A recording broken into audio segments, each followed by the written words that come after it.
Hey, Mike here. I just wanted to let you know that you can listen to Dark Poutine early and ad-free on Amazon Music, included with Prime. You're about to listen to a historical episode of Dark Poutine. After episode 149, you will find Scott is no longer with the show. In an effort to maintain continuity and offer listeners as many episodes as possible, we are leaving the episodes in which he co-hosted intact. Thank you.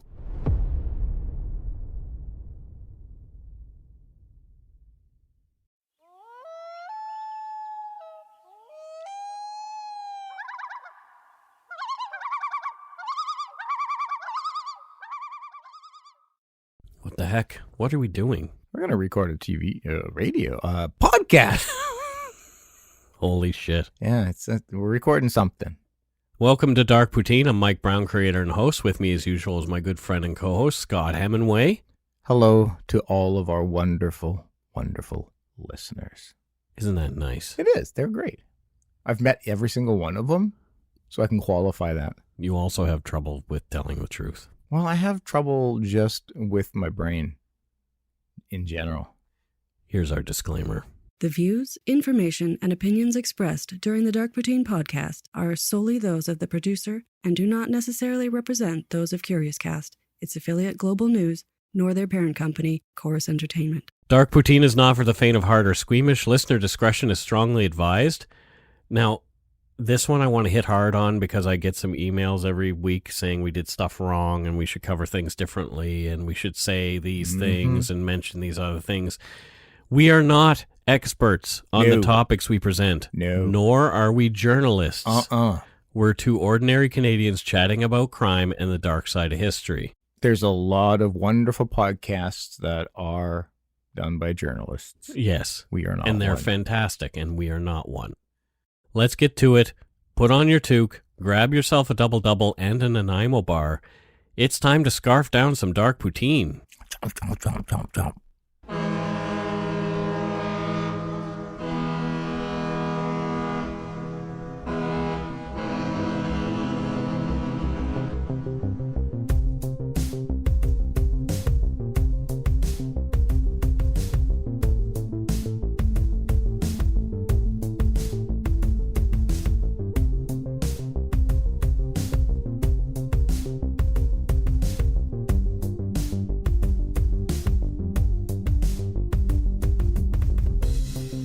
This is episode 80. Woo! And this episode is being released on July 1st, Canada Day, our national holiday. Yeah, there you go. I totally forgot that we have a holiday coming up, so that means I'll have Monday off work. There you go. Wow. So right now, we would like you to remove your toques and stand with us, if it's safe for you to do so, hand over heart, as we observe our national anthem.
That gets me in the feels every single time. Not to sound like just some blind patriotic fool, but our national anthem I love, and it gets me in the feels. It gets me in the feels, too. It gets me in the feels, right in them. So people ask, why do we celebrate so close to America's Independence Day, July 4th? Are we copying them? Clearly. No, sorry folks, it's a mere coincidence. What?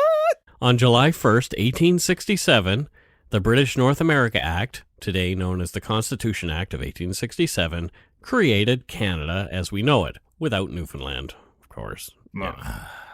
So this is why July 1st is important to us. It was actually officially named Dominion Day until 1982, when the name was changed to Canada Day. Really? I don't ever remember hearing Dominion Day, and trust me, I was alive in 1982. I remember hearing Dominion Day. I don't remember hearing it being referred to as that. Well, how old were you in 82?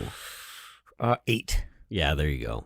So maybe you weren't absorbing that kind of stuff quite yet. It wouldn't have been important to you. No. Well, you would think as you would remember these things at that age because, like, yeah, I don't have to go to school. Right? But no, I don't remember Dominion Day. Canadians across the country and around the world show their pride in their history and cultural achievements. It's been a day of celebration where many festivities are held across the country since 1868, so since the first anniversary. Yeah. There will be parades, parties, picnics, and pyrotechnics. It's a lot of peas. Yes, it's alliteration in the way of fireworks, so we have fireworks too. Yes. It should be a time for reflection for modern Canadians too. Mm-hmm. We still have a long way to go. We've made some mistakes along the way, some of which we'll talk about today. Our nation's willingness to admit our wrongs, attempt to make amends for the harms done, and change direction to correct our course is part of what makes our country one of the greatest places in the world to live. I totes agree, my man. And like I mentioned, we still have a lot left to do. Yep. But I, for one, am proud to live in the country that we do. Oh, absolutely. I am such a proud Canadian. Yeah. Obviously, we do a fully Canadian podcast, so it would help if we were actually proud Canadians. And apparently I have a very Canadian accent that I didn't realize until New Orleans, that one person was constantly pointing out, oh, you just said that. I said, darn. And speaking of proud Canadian, I used to buy booze called Royal Reserve, and it had a sticker on the back that said, I'm a proud Canadian, with a little Canadian flag on it on a black background. And I used to have them stuck all over things. But I saw a guy with a truck one time back in Nova Scotia, and the whole back window was covered with these little stickers, and it would have taken probably about 400 bottles too. Oh, my fuck. Right? So that guy was a very proud and probably drunk Canadian. Oh, my God. Wow. Yeah. That's what you want in a vehicle. A drunk. Because that means there was booze in a vehicle, whether it was consumed in the vehicle. Well, you don't necessarily know that. Exactly, but I mean, you had to have had the booze near the vehicle. At some point. Yeesh. Before we get into the main subject of the show, we have a giveaway for you. Our friend and true crime author, Alan R. Warren, has a special giveaway for us this week. The first 24 listeners to email Alan at radiocub@gmail.com, that's cub with 2 B's, with Deadly Betrayal in the subject line, will receive a copy of his book about Jennifer Pan called Deadly Betrayal, The True Story of Jennifer Pan, Daughter from Hell. She was the subject of Dark Poutine, episode number 49, and I used Alan's book in the research for the episode. Thanks again, Alan. You can learn more about Alan and his other work at his website, somethingweirdmedia.com. Let's get on with the show. This might be a controversial episode for some. Some people might find what they're about to hear tough to listen to, as it may shatter long-held beliefs of a man they may hold in highest regard. Mm-hmm. We want to shed light on our country's history and historical figures, warts and all. We'll share the facts as we have found them, many from the man's own mouth. Yeah. He kept extensive diaries. Yeah. In no way do we mean to disparage the life of service this person dedicated to Canada in times of national and global strife. Correct. He helped to make this great country what it is today, regardless of his faults. This telling exists as a snapshot of another time. Which I think is an important thing to recognize. Yeah, it doesn't excuse the behavior. Oh my God. But it is behavior that might have been looked at a lot differently at the time. Absolutely. Rather than ignore mistakes in favor of the accomplishments only, we feel we can learn more about our country through an unflinching look at its past. Only through humble acceptance of our entire history, good and bad, can we hope to learn from it and never repeat certain parts of it. I think that's a really, really important point to bring up because, yeah, this isn't about trying to tarnish anybody's name, but I think we have to also acknowledge that we do have some negative parts in our history. Yes, absolutely. That we can't just gloss over and paint as some utopia. It's important for us to know our actual past. Ask our Indigenous listeners how they feel about colonialism, for one. Oh, dear God. Yeah. That's a whole other show. That is a whole other show, and it will be a topic on Dark Poutine at some point. Yeah. I just have to get the right people to come and talk to us about it. Yeah. The subject of this episode is the life and times of Canada's longest-serving Prime Minister, William Lyon MacKenzie King, commonly known as Mackenzie King. He was also probably the most eccentric and enigmatic man to hold the post as well. As his diaries and subsequent post-mortem biographies revealed, he had a hidden and strange personal life, one worth talking about. For example, he believed he could communicate with the dead and supernatural forces with the help of his dreams, visions, and seances often facilitated by mediums of the day. He claimed he spoke with dead relatives, his mother and grandfather, other politicians, and even a few of his own deceased dogs. He wrote about contact with other notable historical figures, including Leonardo da Vinci. Before we get into the truly weird stuff, just who was Mackenzie King, the man whose face now graces our $50 bill? I'm very curious to learn, Mike. Over 3 terms at crucial points in our nation's history, King served as Prime Minister of Canada and longtime leader of the Liberal Party. The 10th person elected to the position, he was PM from 1921 to 26, 26 to 30, and 1935 to 48, throughout the entirety of World War II. So damn near 20 years. He led the country for an impressive 21 years and 154 days in that office. Wow. Maclean's magazine published an article in 1997 where political scholars ranked Mackenzie King at the top of the heap of all of Canadian prime ministers, even over such luminaries of Canadian leadership as Sir Wilfrid Laurier and Canada's first PM, Sir John A. Macdonald. Okay, this is fascinating already. As a youngster, his motto was help those who cannot help themselves. This led him to his studies of law and social work, eventually earning him 5 university degrees. Wow. He is the sole prime minister to receive a PhD, and that came from Harvard in the States. Oh, wow. Although involved in the development of the Canadian welfare state, he did not see himself as a socialist. He's the reason we have employment insurance today and also the old age pension. Okay, so there's pretty important things to our society up here. Absolutely. He claimed his ideas were rooted in his Presbyterian upbringing and continued practice of Christian values. Okay. In 1944, King's government passed the National Housing Act into law, making mortgages more affordable at the time. Okay, yeah, great things. As well as seeing Canada through rough times, the forward-thinking King helped to lead our country from a mere British colony toward independence within the Commonwealth. Mm-hmm. King and his government allowed Canada to evolve into the autonomous nation we have become, now well respected on the world stage. Yeah. From Wikipedia, though few major policy innovations took place during his premiership, he was able to synthesize and pass a number of measures that had reached a level of broad national support.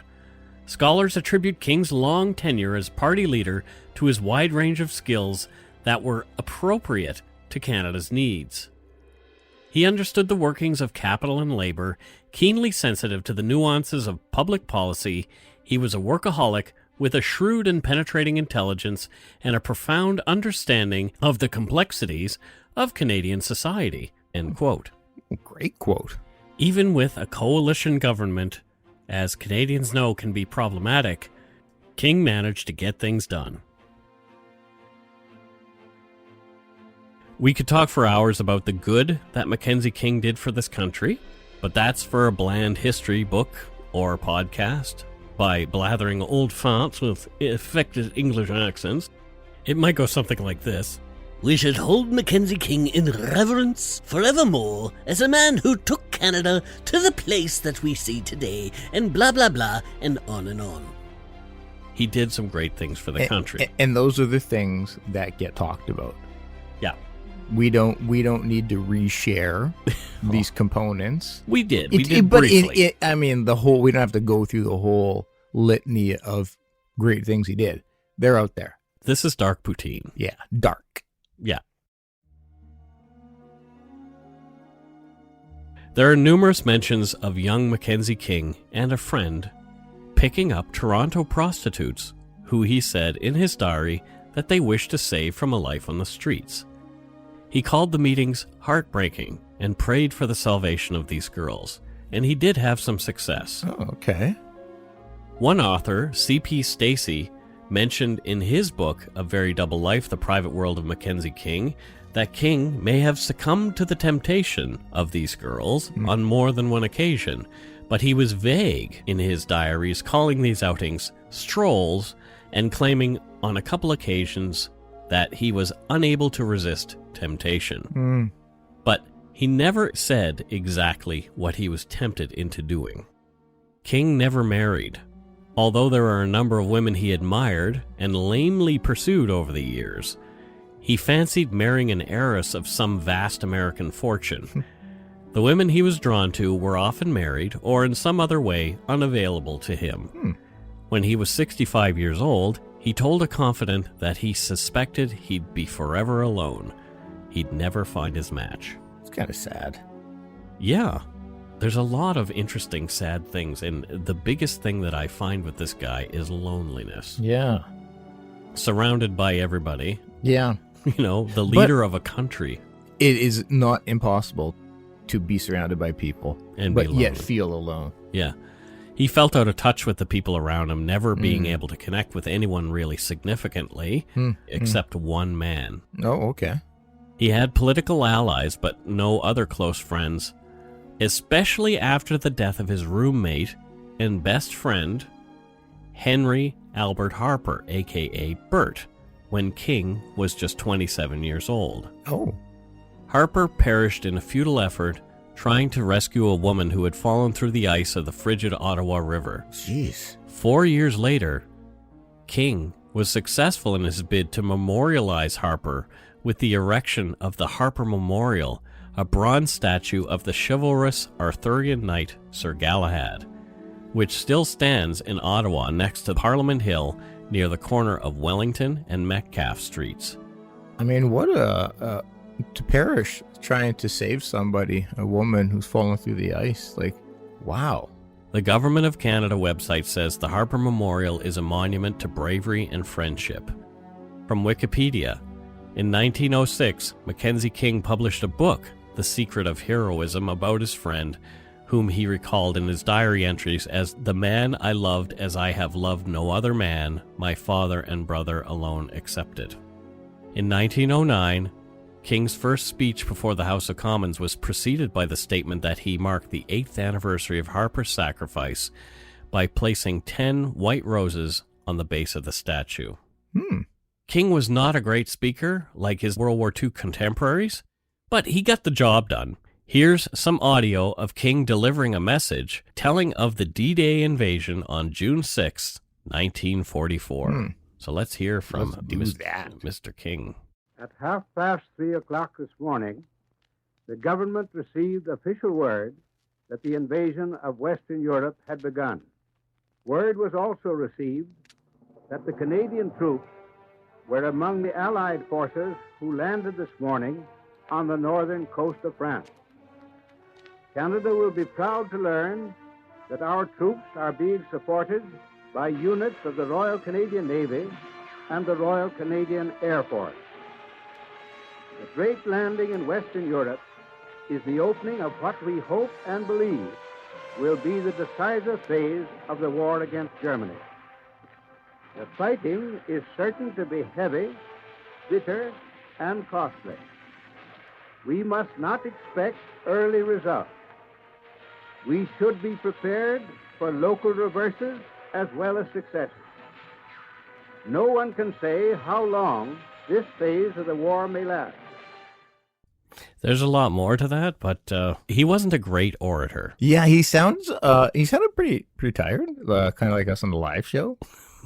But he probably was pretty tired. Yes. You know, Running a country's got to be exhausting. especially one at war with everybody else. Oh, my God. Yeah. Yeah. Yeah. Not a lot of time for Netflix. Not a lot of time.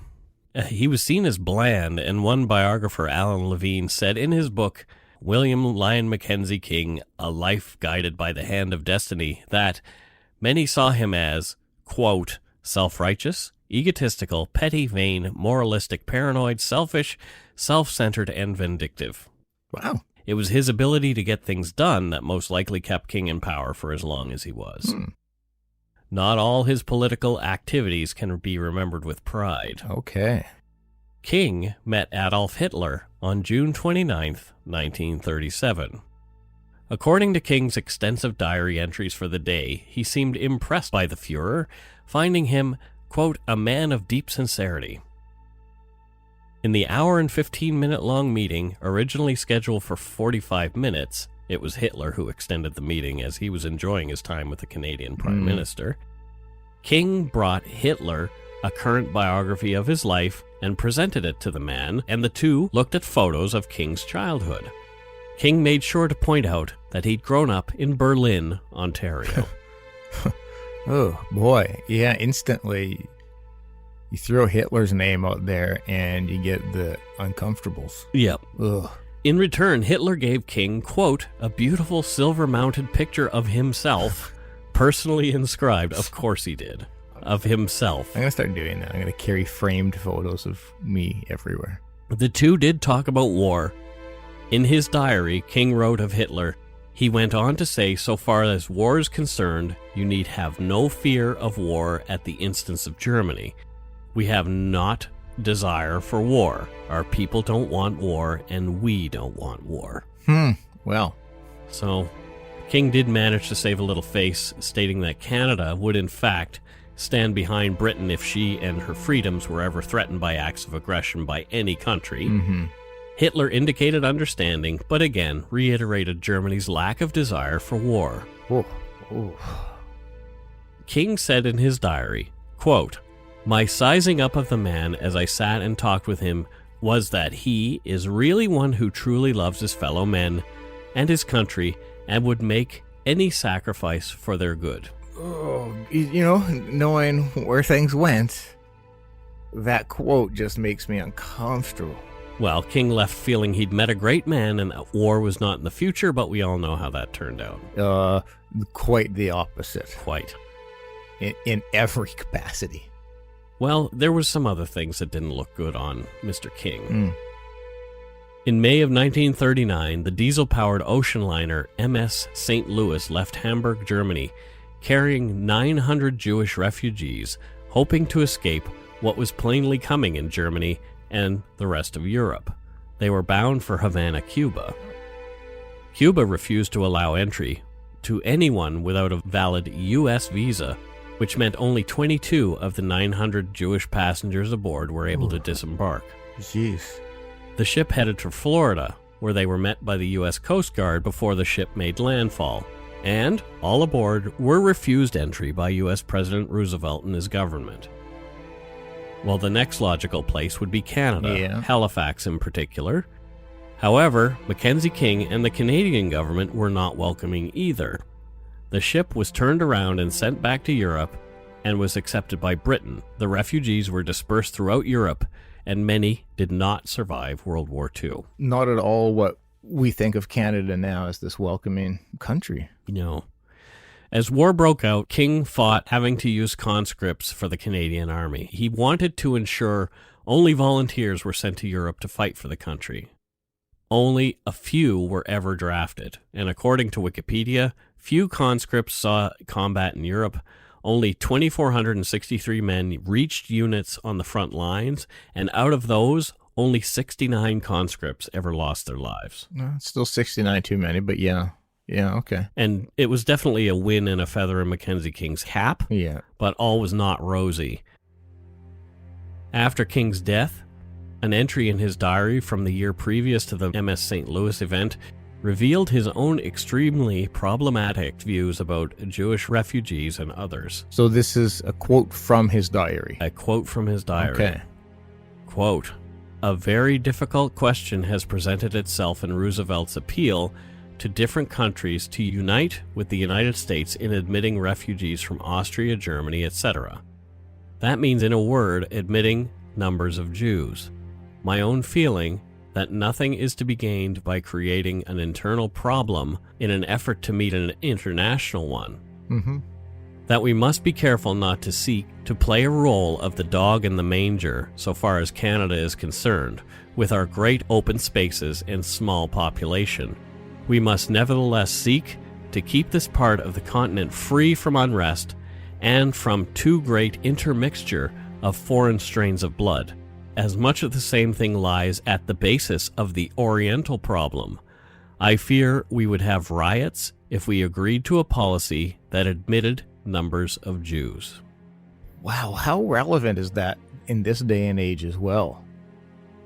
Absolutely. Like, just insert Muslim or Jew. That's exactly what I was thinking. It's almost exactly what we're hearing from other nations. And as somebody with Jewish heritage, that's kind of not fun for me to actually have to read about our country. No, for sure. Wow. And that's our prime minister. That's our leader. Yeah, at that time. At that time, yes. This policy also resulted in a lower number of Jewish immigrants to Canada after the liberation of the concentration camps all over Europe that were run by the Nazis. Mm-hmm. Speaking of camps, this is where things get a little difficult for Canada here. Yes, I'm aware. MacKenzie King and his government also oversaw the internment of the Japanese Canadians during World War II.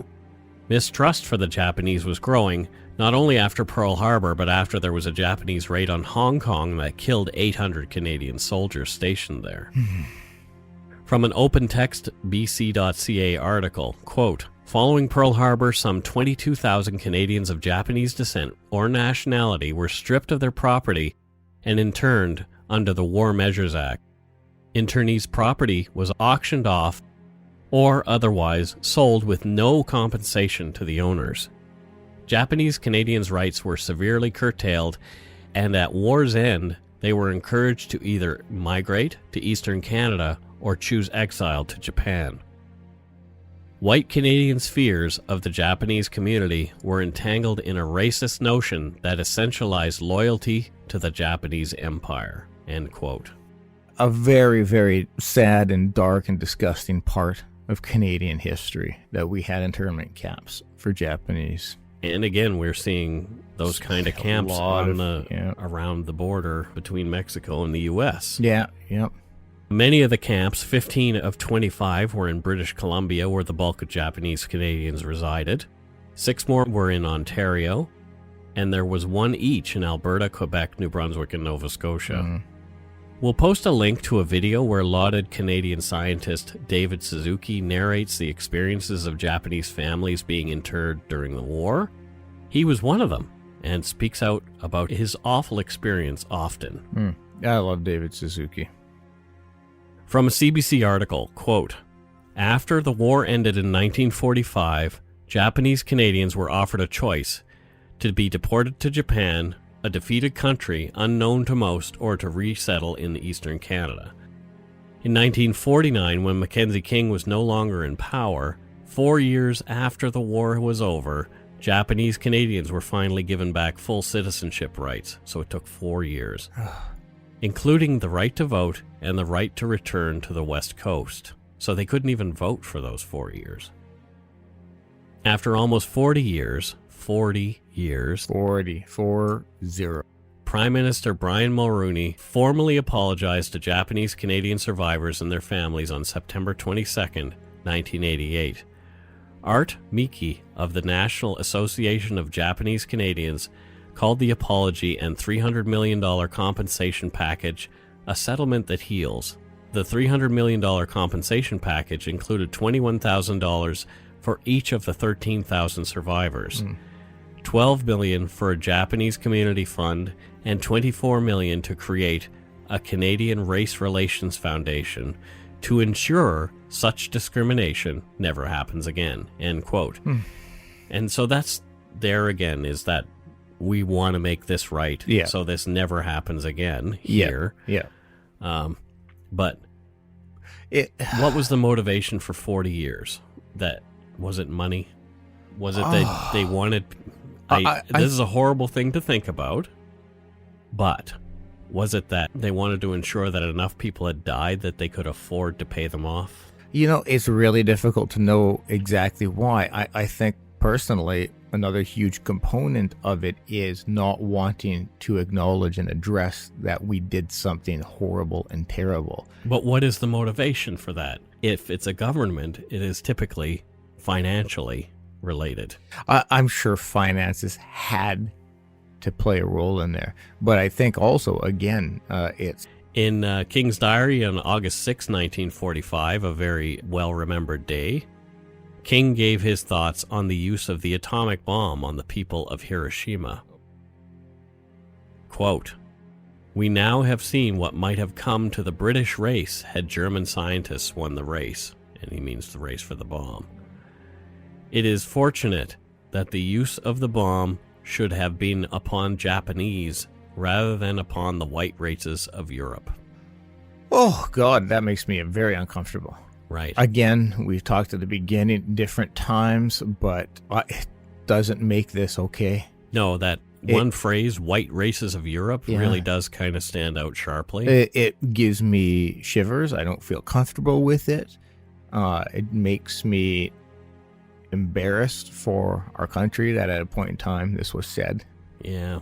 Privately. Yeah, but still, that was the belief of our leader. And that's what was driving his decisions. I don't know why. I mean, in my head, I'm constantly trying to say different time, but I don't like saying that because it almost excuses That's right. the actions, and there's no excuse for that kind of thinking. Almost immediately following his death, the stories of Mackenzie King's eccentricities began to surface, and after the full release of his diaries, Canadians willing to look were stunned by what they found. We'll get into more after this break. If you're looking for a smoking gun, I can absolutely guarantee you will not find it. In October 2001, a series of letters filled with a deadly powder called anthrax were dropped into the U.S. mail system. What started as an unprecedented case turned into an unsettling mystery. Who sent these deadly letters, and why?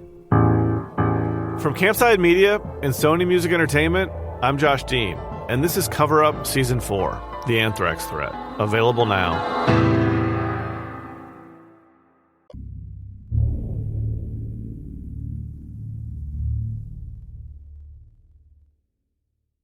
Just a few weeks after King's death, the stories about the great Prime Minister's secret involvement in occult practices began to surface. King had been in contact with many mediums of the day, seeking advice, even claiming to have communicated with the spirit of the late Queen Victoria. Wow, okay. While living, he maintained public silence on his views of the afterlife, but he would, only to those closest, talk of life beyond death and even about communication with the dead. Some of his closest confidants and personal staff participated in Ouija board sessions at King's Ottawa home, but all this was kept secret. Historians had plenty to search through in King's home. From Christopher Dummett's book, Unbuttoned, A History of Mackenzie King's Secret Life, quote, "Mackenzie King didn't throw things away. He left his house stuffed with letters and notes and memoranda and reports.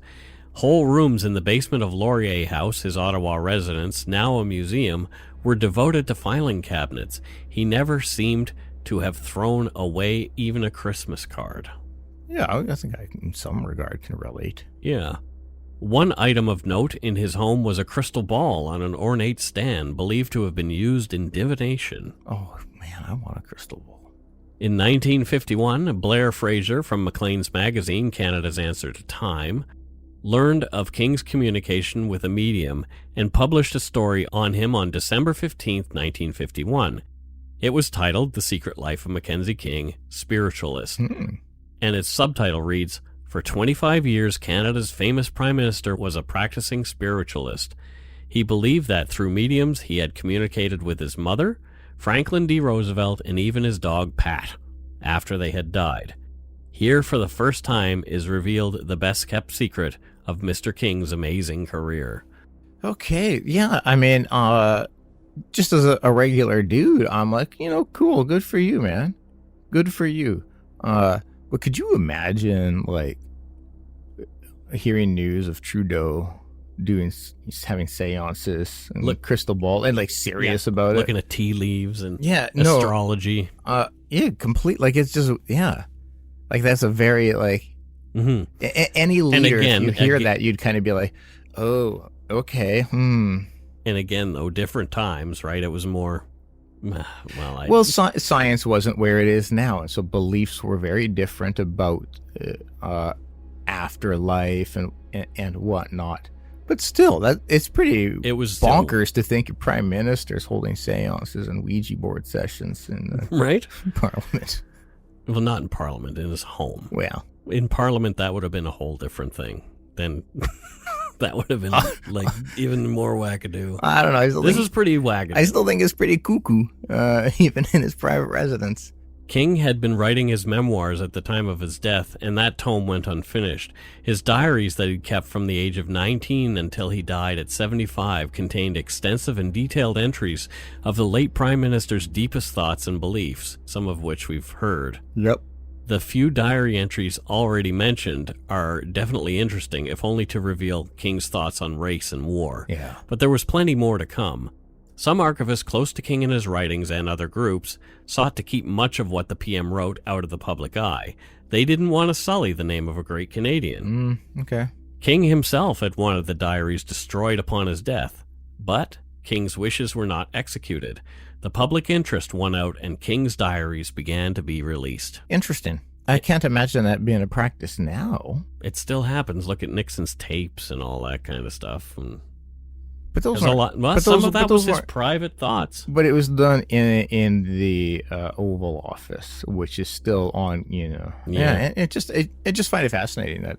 I mean, I'm glad they were released. Just fascinating. As more details emerged, so did an unkind nickname. Some began calling King Weird Willie. I have that nickname for something else. In 1976, when author and history professor C.P. Stacey released his controversial book, A Very Double Life, The Private World of Mackenzie King, Canadians got a real glimpse into King's private world. King had consulted a fortune teller in Toronto when he was 22. She told him some, quote, strange truths, according to a diary entry in May of 1896. Oh, okay. King, a lifelong Christian, initially struggled with the idea of spiritual communication, saying these things were unknowable. King went through a number of deaths of his closest family members over 7 years. His sister Bella passed in 1915, his father in 1916, his mother in 1917, and his brother Max in 1922. He mourned them deeply, and it is believed that loneliness and a deep desire to reconnect with his family drew him toward these odd practices. I get that. That makes some sense. And look at the time, that's a lot of people to pass in a close family, to pass such a time span. But, again, it's a very different time. Medical techniques are just watch the Nick. Yeah. And you'll understand how it was easy to perish from curable things nowadays. Yeah, like from a cold. Yeah, exactly. In Calgary on October 13th, 1920, King had his palm read by a Syrian fortune teller. He wrote in his diary that she was, quote, pure fake, but some amusement.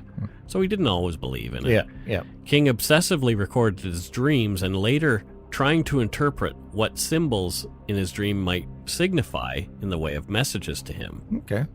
In March of 1925, he connected with a medium from Kingston, Ontario named Rachel Blaney. She claimed she was able to see and was communicating with the spirits of his mother and his brother Max beyond the veil. King met with Blaney in October of that year. She interpreted King's dreams as he'd asked and correctly predicted King's election in 1926. Mrs. Blaney was his go-to medium over the next few years, but she fell out of favor when she was unable to predict King's election loss in 1930 after telling him she saw him winning handily. So she was right once, but not right the next time.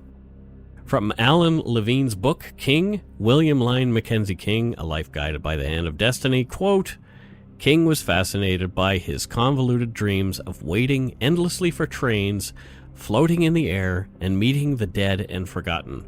He had an obsessive-compulsive fixation with numbers and position of the hands on the clock. He saw magical images and tea leaves in what must rank at the top of his bizarrest of the bizarre category, the mysterious shapes formed in his shaving cream lather. End quote. So his shaving cream was sending him messages. It's like... that I believe. Carol said that one lady she was talking to one time said that a piece of lemon meringue pie was talking to her as though God. Well, that happens to me often, except for the fact that pie is saying, eat me. Yeah, eat me. That's pretty much all I ever hear from a piece of pie. Eat me. King participated in a seance in 1932, directed by a well-known medium at the time. The medium channeled voices of King's dead relatives. He was especially pleased to hear from his mother and grandfather. Speaking through the medium, King also heard from former Canadian Prime Minister Sir Wilfrid Laurier and his close friend Bert Harper. Okay. All right. So our Prime Minister is talking to the dead. As well as the use of a spirit board, King also learned a technique of communicating with spirits through, quote, table rapping. He didn't need to employ a medium for these sessions and could reach out to the great beyond anytime he liked. Table rapping, okay. Yeah, that's what I figured. Like, like Morse code? Yeah, I guess so. Like 2 knocks for yes and 1 knock for no. Oh, yeah. Communicating with his mother, even hearing her voice in visions and dreams, gave solace to the lonely politician. He was happy to know she was there for him still when he needed her. Well, okay, so seeing people and hearing voices, their voices in dreams, yeah, those are dreams. That's what happens in dreams. At one point he wrote, "With God's help and her guidance from beyond, I believe I will be able to do better. I am sure of her existence in the great beyond and that she and Max and Belle and Father do guide and care for me, but I fear that I often make it hard for their spirits to reach and touch mine. May God grant closer communion with the kingdom of heaven." End quote. Mm-hmm. And I get where he's coming from in the sense of loss. So if you've lost a lot of you people want to believe that they're somewhere. Yeah, exactly. So I can get wanting to cling on and try to rationalize the kookiness. These things did color his perceptions, though, politically. They did, eh? Yeah. In 1938, Hitler was busy making trouble in Europe. King believed things would turn out positively. Ooh. He knew that Hitler also was a spiritualist. Like King, Hitler sought guidance from his dead mother. King wrote, quote, "No one who does not understand this relationship, the worship of the highest purity in a mother, can understand this power to be derived therefrom, or the guidance. I believe the world will yet come to see a very great man in Hitler." Oh. No. Slightly off the mark. Oh, wow. Slightly off the mark. Gigantically off. Wow. Talk about a miss. Ooh. Even with his failings... Just a very great man in Hitler. Like that just... Even with his failings and eccentricities, William Lyon MacKenzie King did see Canadians through the horrors of World War II. Mm-hmm. William Lyon MacKenzie King retired in 1948 after being replaced as the Liberal leader by Louis St. Laurent.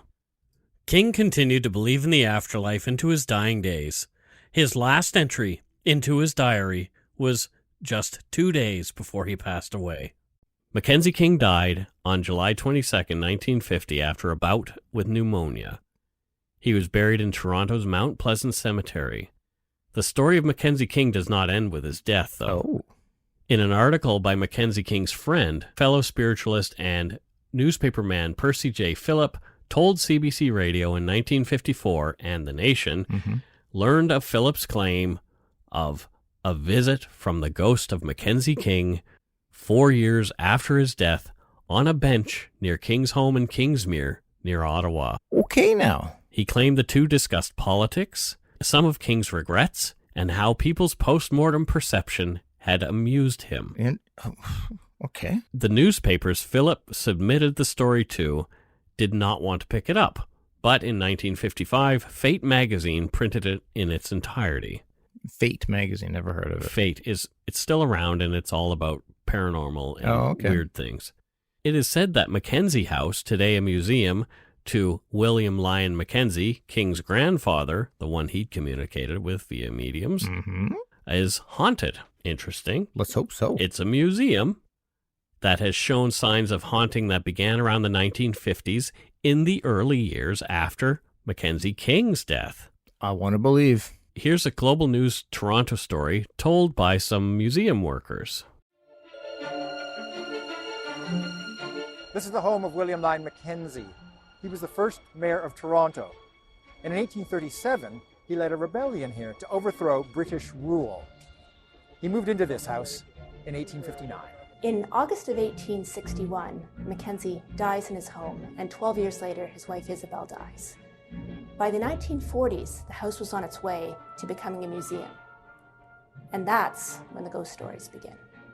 By the 1950s, live-in caretakers were working and living in Mackenzie House Museum. One of the caretakers, Mrs. Edmonds, one night claimed she was awoken by a soft touch on the shoulder. She opened her eyes and said there was a lady there, bending over the bed, looking at her, who then vanished.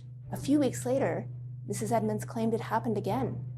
But this time, Mrs. Edmonds said, the lady drew back her hand and slapped her in the face before vanishing. And this got the stories into all the newspapers in Canada in 1960. Remember, William Lyon MacKenzie was a journalist. He had a newspaper called the Colonial Advocate. The printing press behind me, in the past, has been known to operate of its own volition late at night. The sounds of people walking up and down the stairs here. It's a creaky old house, so anybody walking up and down that stairs will be noticed. Apparently, some nights, the piano plays on its own. In 1960, this house was donated to the City of Toronto. Part of this bequest was an inventory of all the artifacts that were in the house at that time, and at the bottom of this list were the words, "one ghost." An archdeacon was then brought in to perform a blessing on this house, and perhaps calm the restlessness that was here then. But was it successful? The staff don't sleep here at night anymore, so if there are ghosts, after dark, the museum belongs to them. Perhaps that regal brick home at 82 Bond Street, erected in the 1850s, is the family gathering place of King and his grandparents in their afterlife. One of them slapping people. Yeah. Many a ghost tour in Toronto makes this a regular stop on their walkabouts. I would imagine so. You'd have to. That would be necessary. So that's it for this week's story of William Lyon MacKenzie King. A little bit of a strange guy. Yeah, I mean, some of the things that he wrote were disturbing. In his diary were very disturbing. Yeah. And I don't know why I'm constantly trying to rationalize it. Well, they were just, it was private. He didn't really let it carry through. But then, no, you've got Japanese internment camps. Yeah.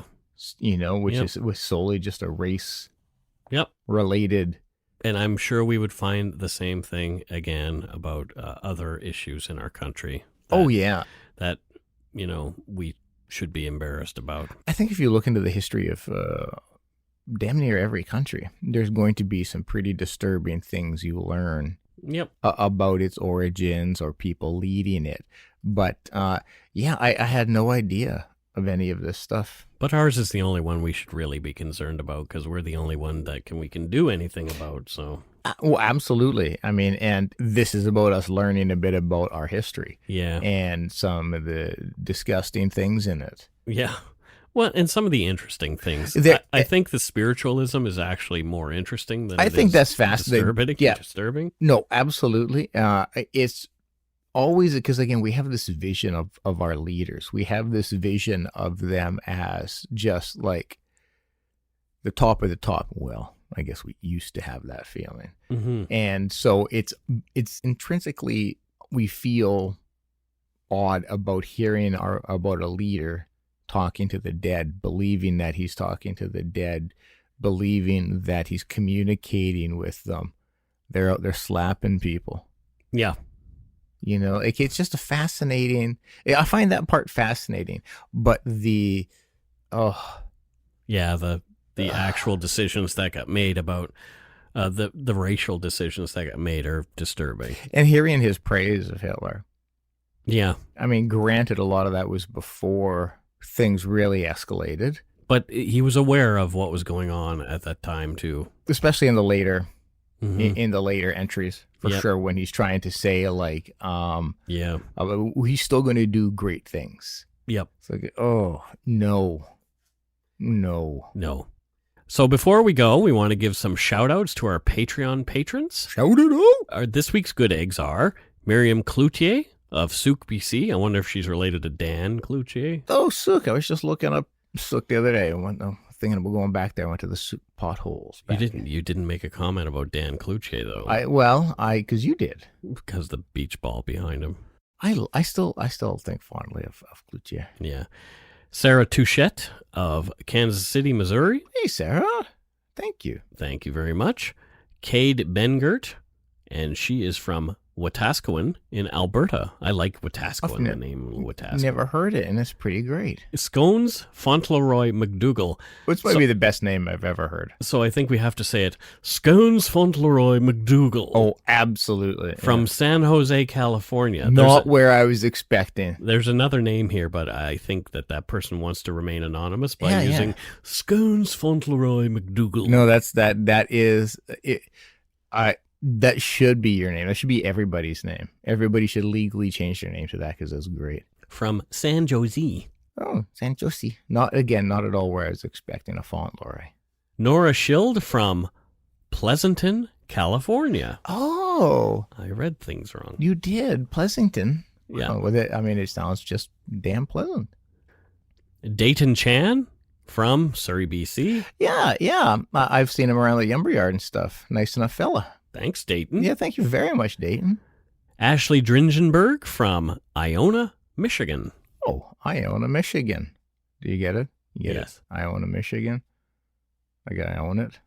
And Kate from the Ignorance Was Bliss podcast. Hey! Thanks for the support, Kate. Kate, we appreciate that. Thank you so much. Muchos gracias. And Kate is going to be coming to the West Coast from, she lives in Salem. Mm-hmm. And she did one of our ghost stories for us on our ghost story episode. Yes. And she's going to be coming to Washington State, and hopefully we'll be able to meet her. Oh, I would really like that. Yeah, that would be great. So, Kate from Ignorance Was Bliss, the podcast. Check it out, folks. Have a listen. Check it out. Pronto. Nicole Annette from Burnaby, BC. Yeah, another local. Oh, another sweet. local. Hey, Nicole. Hope you're doing well out there in Burnaby. Jaden McGillis from Grand Prairie, Alberta. Oh, hi, Jason. Thank you. Jaden. Oh, hi, Jaden. Thank you. Yeah, I'm the one who's supposed to screw up names, not you. Yeah, and an easy one like Jaden. Yeah, whatever. And this one is spelled Phoe. So is it Foe or Foe? It's not pho. I would think faux. Faux, okay. Faux Boudreau from Edmonton, Alberta. Oh my God, that's just like the sibilance in there is beautiful. Sibilance. Faux Boudreau. Faux Boudreau. Amy Driscoll from Palm Coast, Florida. Hey, thanks, Amy. Thank you so much. And Erica Hatchie from somewhere in the wilds of New Brunswick. Oh, the Brunswick of the New. Looks like Rishabukto Road. I've never heard of. No, you wouldn't have heard of it because you're not from. I'm not. No. So there you go. Those are those good eggs. Oh, thank you all. Like seriously, it means a lot that you're all just like supporting the show. Us. Like we so appreciate it. Maybe one day we can survive just off of this. That would be nice. I don't know if that's going to happen. Yeah, well. We did get some donut money from some people who appreciate what we do. So from Vanessa Vadnal, she says, I recently started listening and love the show. You guys are great storytellers. I especially love the Houdini episode. Vanessa, San Diego, California. Thanks, Vanessa. Thank you. And we're glad you enjoy it. Yeah, and I was thinking that no one would like that Houdini episode when I loved did it. I dug it. But it was kind of fun. Yeah. And Anna Fredrickson, she sent us some donut money to cover the donut money that we had to send back because she saw my interaction on the Lumberyard. How sweet is that? And that was very nice. And she says we have to share this donut money with Carol, which is exactly what we do anyway. Yeah. No. Carol does get a share of the donut money because she helps with the show a lot. Yeah. So there you go. Well, thanks, folks. Thanks. Again, it just means the world to us. Thanks so much to our patrons, past and present, for your pledges. We really appreciate your support of the show. If you want to help support us, you can do so at patreon.com/darkpoutine, or for a one-time support, you can send us donut money via PayPal at our email address, darkpoutinepodcast@gmail.com. Best not to send, like, corrections or anything like that there because, like, honestly... it's going out the window. Well, we're not going to unless it's something really egregious. Yeah. We're not going to correct ourselves, and it has to be more than one or two emails that tell us that, because we do get a lot of email every week. Because this is who we are. We're not polished. And we're just riffing. We're riffing. And so there's going to be lots of inaccuracies probably from me. Definitely. And, I mean, some of the research that I do is probably going to be flawed, too. Like I mentioned, we're not journalists. You do your due diligence, and I can confidently stand behind your research, but there's never a guarantee that a source, no matter how reputable, is accurate and whatnot as well. Even science is just a theory. Right. If you don't already, it would mean a lot to us if you subscribe to the show. You can easily find us on iTunes Podcast, Google Play, Stitcher, TuneIn, Spotify, or wherever you get your on-demand audio. Check out darkpoutine.com for show notes and other cool stuff. Like I mentioned, we'll have that link to the David Suzuki conversation about Japanese internment, which is really fascinating. Please give us a follow or a like on Facebook, Twitter, and Instagram. Just search for Dark Poutine. Most importantly, tell your friends about us. Word of mouth is a powerful thing. It's our biggest resource. Exactly. And what we want to hit on most is, if you're listening today and it's Canada Day, drive safe. Yes. Remember, don't drive drunk or high. Oh, God, please. On Canada Day. It's the first Canada Day that you can legally smoke weed. Yeah. So, I mean, partake in whatever you want to partake in, but stay off the roads. Yeah. Please. There's good eggs. Do not run over people drunk or high. No, it's one of the things I have zero tolerance for. Our outro will be a little different this week. Oh, will it now? You'll hear some music from a service that we use. Mm-hmm. I just searched for Canada, and I found some interesting stuff. So it's a little different this week, so enjoy. Get your dancing pants on. Get your dancing pants on. Don't forget to be a good egg and not a bad apple. Bye-bye, everybody. Chowder. Toodles. There's ghosts in Parliament. And they're slapping.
said to my parents, don't trust her. I wouldn't listen. Every family has a secret. Joy Delaney, mother of 4, has gone missing. From the author of Big Little Lies comes a chilling new mystery to W. You are an emotional chaos sinkhole, Amy, and I'm sick of it! Starring Annette Bening. Nobody can break your heart like your own children. And Sam Neill. She will come back. Here we go. Strap in. Apples Never Fall. All new Thursdays, only on W. Stream on Stack TV.